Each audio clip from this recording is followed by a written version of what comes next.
एक करोड़पति ने बहुत से मंदिर बनवाए हैं, मेरे परिचित हैं और बड़ी आशा से उन्होंने धर्म में पूंजी लगाई है। बड़े कुशल व्यवसायी हैं और 1 से 10 कमाने के अभ्यस्त हैं। धर्म के धंधे में भी वे किसी से पीछे नहीं रहना चाहते। असल में पीछे रहने की उन्हें आदत ही नहीं है।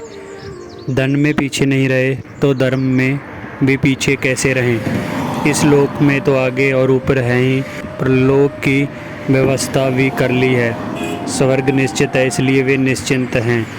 धन से धरती ही नहीं स्वर्ग भी खरीदा जा सकता है, इसलिए ही तो धन की इतनी महिमा है। धन धर्म से भी ऊपर है, क्योंकि धर्म से धन तो नहीं, लेकिन धन से धर्म जरूर खरीदा जा सकता है। और जब धन से धर्म मिल सकता है तो अधर्म से धन इकट्ठा करने का भय भी मिट जाता है। वैसे बिना अधर्म के धन इकट्ठा ही नहीं होता है। धन मूलतः चोरी है, धन शोषित रक्त ही है। लेकिन धर्म की गंगा में सब पाप धुल जाते हैं और धर्म की गंगा वहीं बहने लगती है जहाँ धन के भगीरथ इशारा करते हैं।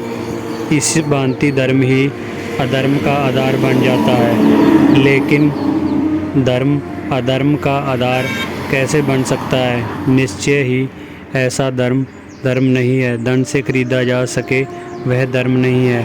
मैंने सुना है एक प्रभात किसी धनपति ने स्वर्ग का द्वार खटखटाया। चित्रगुप्त ने पूछा, बंधु कौन हो? मैं, मुझे नहीं जानते। क्या यह था? क्या यहाँ तक मेरे स्वर्गवासी होने की खबर अभी तक नहीं पहुँची है? चित्रगुप्त ने पूछा, आप चाहते क्या हैं? उस धनपति ने क्रोध से कहा, क्या यह भी कोई पूछने की बात है? मैं स्वर्ग में प्रवेश चाहता हूँ। और यह कहकर उसने रुपयों का एक बंडल अपने कोट से निकालकर चित्रगुप्त को देना चाहा। चित्रगुप्त यह देख खूब हंसे और कहा, बंधु, पृथ्वी की आदतें यहाँ काम नहीं दे सकती हैं और ना वहाँ के सिक्के भी जहाँ चलते हैं।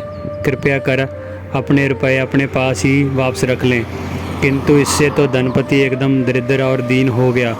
जिस शक्ति के बल पर गर्मी थी वही निस्सत्व सिद्ध हो गई थी। चित्रगुप्त ने पूछा, स्वर्ग प्रवेश के योग्य क्या काम किया है आपने?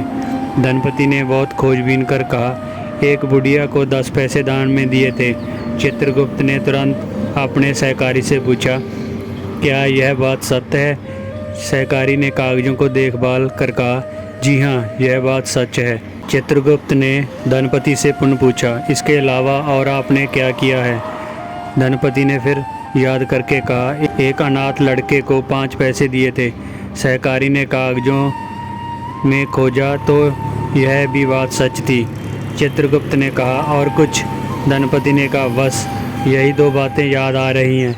चित्रगुप्त ने अपने सहकारी से पूछा, क्या किया जाए? सहकारी ने कहा, 15 पैसे वापस कर दिए जाएं और नरक भेज दिया जाए।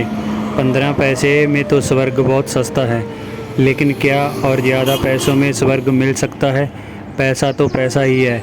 एक के ऊपर एक रखने से चाहे ढेर बड़ा हो जाए, लेकिन पैसा तो फिर भी पैसा ही है। वस्तुतः तो धर्म को किसी भी भांति खरीदा ही नहीं जा सकता है, न थोड़े धन से न ज़्यादा धन से, क्योंकि धन का सिक्का धर्म के जगत में नहीं चलता है। धन के त्याग से भी धर्म को नहीं खरीदा जा सकता, क्योंकि धन के त्याग से खरीदना भी धन से ही खरीदना है। धर्म के मूल्यों में धन का कोई मूल्य नहीं है। धन की भाषा ही धर्म के लिए असंगत है। जो भी खरीदा जा सकता है वह स्वरूप नहीं है। स्वरूप ही धर्म है और स्वरूप ही स्वर्ग है। वह स्वयं के बाहर नहीं है, वह तो स्वयं में सदा ही उपस्थित है। धर्म में प्रवेश नहीं करना है, वरन याग कर जानना है कि मैं तो सदा से ही धर्म में हूँ। मछली जैसे सागर में है, ऐसे ही हम धर्म में हैं। लेकिन नींद में मछली सागर में, सोते हुए भी सागर के बाहर हो जाती है। यही हमारी दशा है। संसार में होना स्वप्न में होना है। भोग और त्याग सब स्वप्न है। महल और मंदिर सब स्वप्न है। न तो स्वप्न में बनाए महल और ना मंदिर ही जागरण को ला सकते हैं। जागरण का मार्ग और ही है, वह तो चेतना को दृश्य से दृष्टा की ओर लाने में निहित है। ध्यान दृश्य में जितना लीन होता है, निद्रा उतनी ही गहरी हो जाती है, और ध्यान जितना दृष्टा की ओर गति में होता है, जागरण उतना ही निकट आता है।